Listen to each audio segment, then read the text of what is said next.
Depuis ses origines, Force ouvrière se réfère de manière permanente à la liberté et à la dépendance, et les pratique quotidiennement. De même que nous marquons notre attachement viscéral aux valeurs républicaines de liberté, d'égalité, de fraternité et de laïcité, plus que jamais d'actualité dans la période difficile que nous traversons. Ce n'est donc pas un hasard si Force ouvrière, comme je le disais, est présente syndicalement dans la magistrature. Les salariés, quel que soit leur secteur d'activité, qu'il soit public ou privé, doivent, selon nous, pouvoir bénéficier de l'existence d'une confédération syndicale. Nous sommes ici dans un lieu, le Conseil économique, social et environnemental, dont le rôle d'assemblée consultative permet des échanges, des réflexions, des débats, des rapports et des avis sur demande du gouvernement ou par autosaisine, qui font vivre la démocratie et ont souvent été à l'origine de nouvelles dispositions.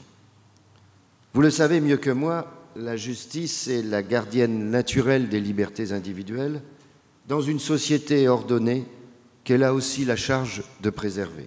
Le juge est fréquemment à la peine, si vous me permettez l'expression, parce qu'il est souvent, bien avant le législateur, interpellé par tous ces changements qu'il affronte au détour des contentieux qui lui sont soumis.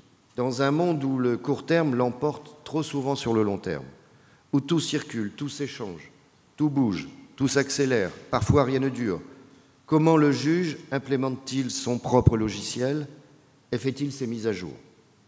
Les méthodes ancestrales du débat judiciaire, le contradictoire, la loyauté des preuves, la hiérarchie des normes, les règles de l'argumentation juridique sont-elles encore suffisantes pour expliquer comment se déroule le procès? Pour ma part, en tant que citoyen, j'ai toujours pensé qu'il convenait de faire confiance à ceux qui étaient chargés de rendre la justice.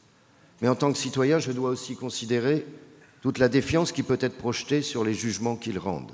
En tant que secrétaire général de la Confédération, j'attends beaucoup des travaux qui vont se dérouler aujourd'hui, car je crois qu'il appartient aux organisations syndicales d'être aussi à l'avant-garde des questions que se posent les professions qu'ils représentent, de pouvoir en quelque sorte défricher dans le respect du rôle des uns et des autres.